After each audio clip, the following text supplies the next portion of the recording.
guys, looks like we have a problem. We have a service call and they can hear water from the return, and these are the screw holes, and look all the water coming out of there. So we're gonna even on this side. Oh my god, look at that. I've never seen this before. Let's see, we're gonna open it. You wanna open it? Oh my god.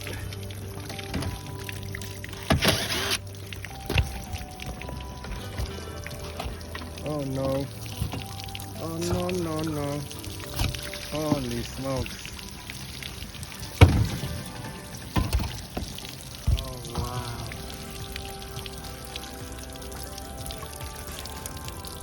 Looks like the drain line was clogged. Yep. Wow.